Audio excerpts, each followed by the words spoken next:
S'adapter.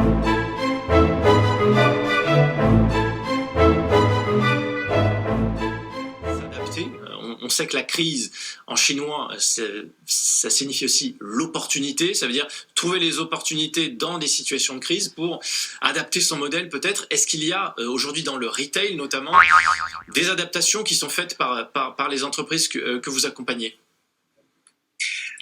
Ces derniers mois ont vraiment mis en avant une accélération de l'évolution des modèles. Alors, dans les trends, dans les grandes tendances que l'on voit sur le retail et les marques, on voit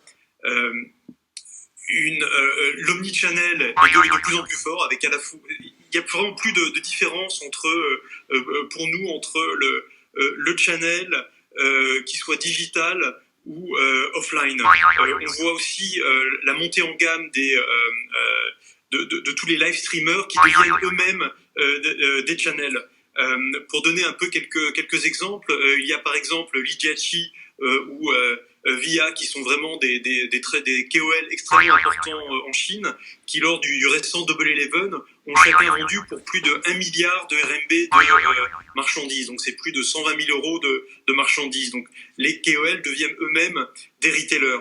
Dans les tendances du retail, on va voir un développement très important de tout ce qui est lié aux marques sustainable, de plus en plus aussi de marques direct to consumer. Donc la Chine a pendant des années été l'usine du monde, et aujourd'hui ces usines construisent des marques et surfent sur les outils digitaux pour atteindre les clients de manière directe, alors qu'ils auraient peut-être pu être trop, il aurait été trop il y a quelques années. Très clair.